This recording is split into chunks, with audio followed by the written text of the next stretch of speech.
Corruption remains a major obstacle in Nigeria's public sector. This is according to former President of Nigeria, Olusegun Obasanjo. CNBC Africa's on Sunday caught up with him at the launch of the AIG scholarship program intended to make a transformational impact on leadership, governance, and public policy. I think it is obvious. Almost in all our countries in Africa, the public sector performance has been inadequate at best, or poor at worst. And you cannot continue to live with that, because the public sector is the driver. If the public sector does not perform well and adequately enough, the private sector that should actually move the economy and all that will not be able to.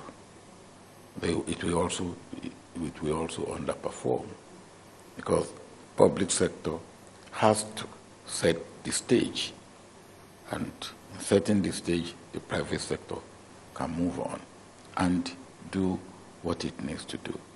Setting the stage in terms of right policy, setting the stage in terms of executing the policy, setting the stage in terms of elimination of corruption, setting the stage in terms of the welfare and well-being of the people, setting the stage in terms of those areas of human development and human welfare that must be given attention: education, health, food and nutrition, employment. Now, if these are not handled well and properly, then the rest of our life in our different countries will be one, impaired, if not endangered. You were once president of Nigeria, and permit me to say, in some way, the head of its public sector. Now, what obstacles did you identify, as president of the country? And again, the debate here today also looks to identify obstacles to public sector performance. I think one area is education.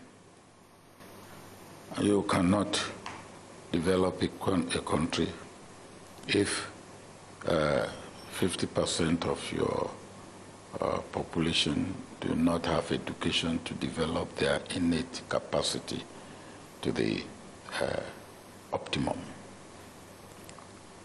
That's one. Another one is health. Now, the common saying is health is wealth. If your health is not assured or secured, there's limit to what you can do. One is employment. If you do not have employment, you have a person, so to say.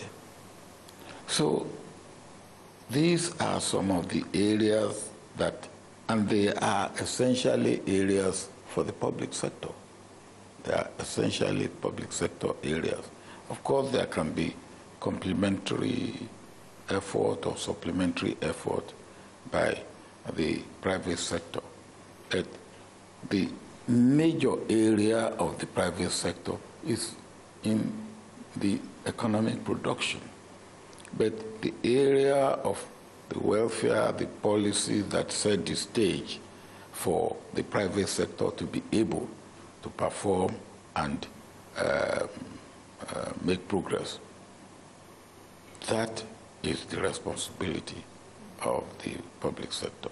And there's no country in Africa that can claim that is performing adequately in this country. Not even those countries that have better infrastructure than we have in Nigeria.